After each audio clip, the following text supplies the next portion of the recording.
Chers téléspectateurs du micro du Pasteur Bobo, partout où vous êtes à travers le monde, bonjour ou bonsoir, ça dépend de l'heure à laquelle vous nous regardez. Nous sommes à Bruxelles, nous sommes avec Madame Chantal Simba, médecin. Elle est secrétaire générale de l'AIDC, l'Association internationale de la diaspora congolaise. Bonjour Madame Chantal. Bonjour Pasteur Bobo. On vous suit partout à travers le monde. Comment vous portez? Je me porte très bien. Merci à tous les spectateurs qui sont en train de nous suivre. Bonjour à tout le monde. Et si on vous posait la question, c'est quoi l'AIDC? C'est quoi, c'est vraiment quoi l'AIDC que vous appelez l'Association internationale de la diaspora congolaise? C'est quoi? Mais vous venez de le dire, Pasteur Bobo. L'AIDC, c'est les sigles de l'Association internationale de la diaspora congolaise. En fait, l'AIDC, c'est une structure globale de tous les Congolais, qui prend en compte tous les Congolais sans distinction de sexe, sans distinction d'appartenance dans une religion. C'est tous les Congolais qui est membre de la diaspora, de l'Association internationale de la diaspora congolaise. Voilà. Mais on a beaucoup d'associations de la diaspora. En quoi l'AIDC est différent des autres? Et pourquoi maintenant vous lancez l'AIDC? Merci pour cette question. Je crois que nous lançons aujourd'hui, pas aujourd'hui, l'AIDC a déjà en son sein une année. Pourquoi maintenant? Parce que c'est un besoin. C'est un besoin. Vous savez qu'aujourd'hui, nous, les Congolais, nous avons les besoins de se retrouver ensemble, les besoins de s'unir pour créer une unité, pour créer un lobbying en quantité. Nous sommes nombreux ici en Europe. Si je prends l'exemple de la Belgique, où nous sommes, les statistiques parlent de plus de 120 000. Imaginez-vous, plus de 120 000 Congolais, mais on ne voit pas. Nous ne sommes pas visibles. C'est comme ça, l'AIDC compte prendre les Congolais, le plus de Congolais possible, pour que nous puissions faire ces lobbying-là, un lobbying en quantité, et pour être efficace dans ce que nous comptons faire. Voilà pourquoi maintenant, parce que c'est un besoin. Maintenant, il y a un besoin que les Congolais puissent se réunir, puissent se montrer que nous sommes ici en Europe. Parlez-nous un peu de vos objectifs et comment vous comptez les atteindre. Bon, je n'avais pas terminé ma réponse parce que vous avez demandé, mais pourquoi il y en a beaucoup d'associations? Effectivement, il y en a. Moi, personnellement, je suis dans une association des élèves, des anciens élèves de mon école. Il y en a d'autres qui ont des associations de ceci. Mais la différence avec l'AIDC, l'AIDC prend dans son sein tous les Congolais. J'ai bien dit tous les Congolais, sans distinction de sexe, sans distinction d'appartenance, comme je venais de dire. C'est déjà là la différence. Les autres disent, par exemple, moi, je suis association des anciennes. Donc, celle qui n'est pas ancienne n'a pas le droit d'entrer dans notre association. Mais l'AIDC ne regarde pas tout ça. Il y a des associations de quartiers, par exemple, l'association Bana Kasavubu, association Yabana Yolo, association Yabana Limité. Mais l'AIDC prend tous les Congolais. Donc là, déjà, il y a une différence. La deuxième différence, c'est parmi nos objectifs. C'est la question que vous venez de nous poser.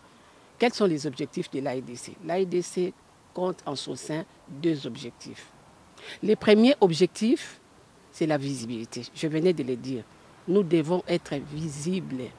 La visibilité. Imaginez-vous, quand je vois des marches des Congolais ici, ça m'écoeure un peu. Pourquoi? Parce que j'ai dit, sur 120 000, plus ou moins 120 000 Congolais, mais les marches, vous allez voir à peine, je ne sais pas si je peux parler des 1000 personnes, des 800, non. Et voilà qu'avec ça, il n'y a pas beaucoup d'impact. Mais si nous, les Congolais, on se met ensemble et que par rapport à un problème d'intérêt commun, on s'est dit qu'aujourd'hui, nous allons marcher pour telle situation et que nous sortons. Nous sommes 20 000, nous sommes 30 000. Ça va donner un impact. Ça peut résoudre déjà beaucoup de problèmes. En attendant, avant qu'on puisse saisir les instances, quand on voit cette visibilité, on va dire oui, les Congolais commencent. Donc c'est là où on parle de l'organisation. On doit s'organiser pour qu'on soit unis, pour qu'on soit ensemble, pour qu'on puisse quand même voir nos problèmes ensemble. Ça, c'est un objectif de l'AIDC. L'autre objectif, nous parlons de l'objectif socio-économique. Pourquoi socio-économique? Regardez aujourd'hui là où nous sommes, nous les Congolais de la diaspora. notre avenir devient de plus en plus incertain. Je vais vous donner les statistiques par rapport au travail.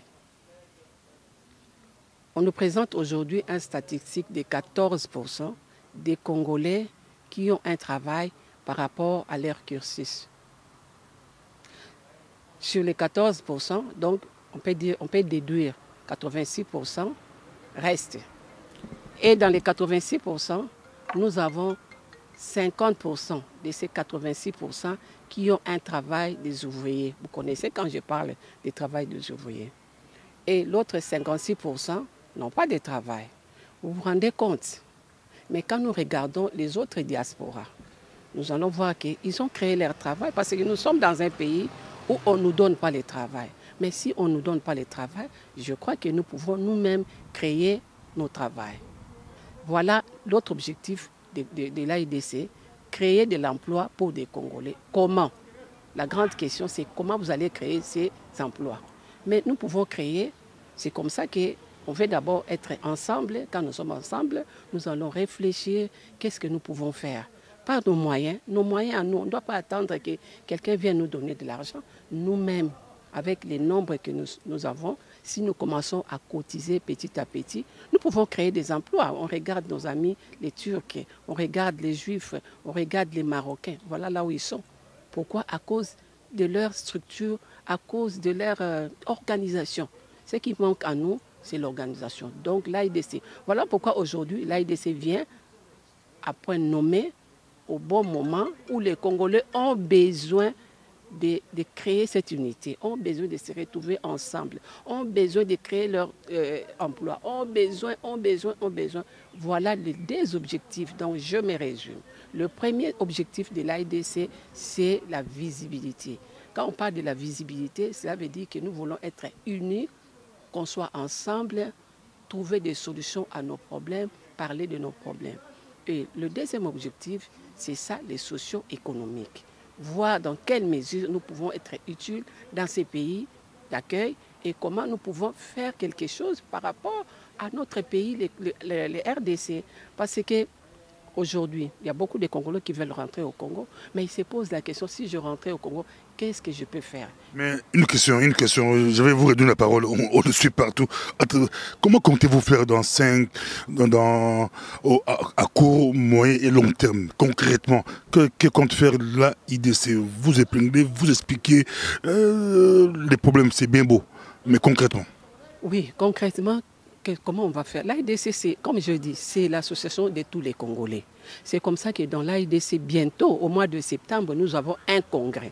Du 22 au 24 septembre, l'AIDC compte convoquer un congrès des Congolais. Dans ces congrès, nous avons des membres, nous avons des Congolais qui seront là, qui vont nous parler, nous allons présenter nos problèmes, nous allons faire des diagnostics et proposer les pistes et des solutions. C'est comme ça que je profite de l'opportunité pour inviter vous les Congolais qui vous êtes en train de suivre cette émission. Retenez la date du 22 au 24 septembre. Il y aura un congrès. Notre congrès, ce n'est pas mon congrès à moi, c'est le congrès des Congolais. Qu'on vienne ensemble pour parler de nos problèmes et proposer. Il y aura des Congolais qui sont des élites intellectuelles, il y a des Congolais experts en la matière qui viendront nous parler.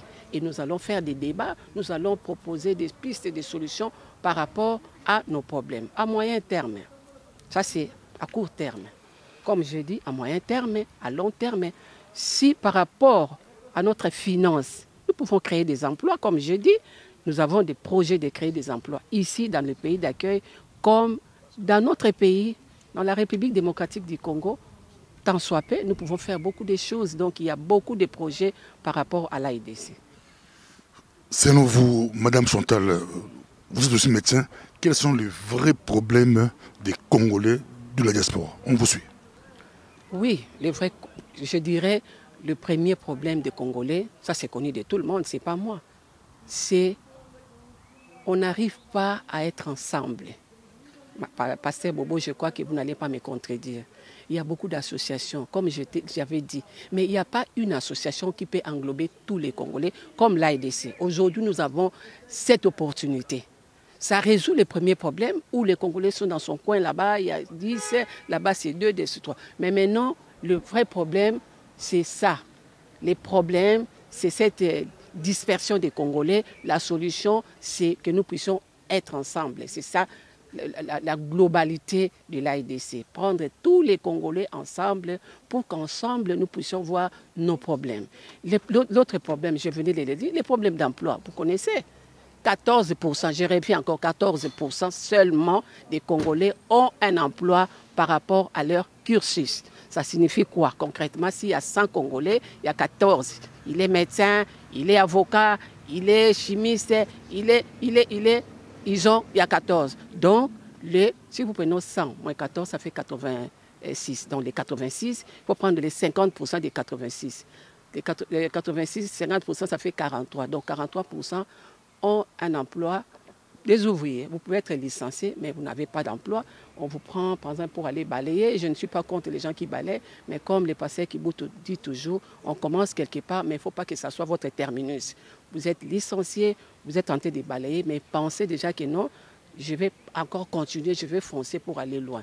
Et les 46% autres ne travaillent pas. Mais les 46% autres qui ne travaillent pas, nous, l'AIDC, nous comptons créer des emplois justement pour ceux qui ne travaillent pas, qu'on puisse avoir tous le travail. Voilà un peu comment nous comptons. Merci beaucoup, ça a été un plaisir pour nous d'avoir Madame Chantal Simba. Mais pour terminer, quelles sont les perspectives? Les gens vous suivent, cette dame parle bien. C'est qui encore cette dame nous donne des pistes. Maintenant, quelles sont les perspectives d'avenir pour les Congolais, de l'espoir? En un mot, je peux dire que les perspectives pour l'AIDC, pour que les Congolais soient meilleurs, bons, bien là où il est. Il est bon, il est bien ici, en Europe, dans le pays d'accueil, là où il est bien dans son pays. Nous pouvons aller au Congo, on est bien, on vient ici, on est bien. On ne veut pas, on est bien ici, mais au Congo, on ne sait pas rentrer parce que, voilà, à l'avenir, nous voulons que tous les Congolais se sentent mieux là où il est. Se sentent mieux ici, en Europe, en Asie, en Amérique, partout, et se sentent mieux dans son pays. Voilà. Merci beaucoup, Madame Chantal. À la prochaine. Votre boulot de médecin, vous l'exercez toujours? Pour le moment, pas encore, mais bientôt, je vais commencer. Merci. C'est toujours bien d'avoir des médecins. Je vous remercie, pasteur. C'est toujours bien d'avoir des médecins avec nous. On aura encore le temps d'avoir régulièrement Madame Chantal Simba. Merci. Que Dieu vous bénisse. À la prochaine. Merci.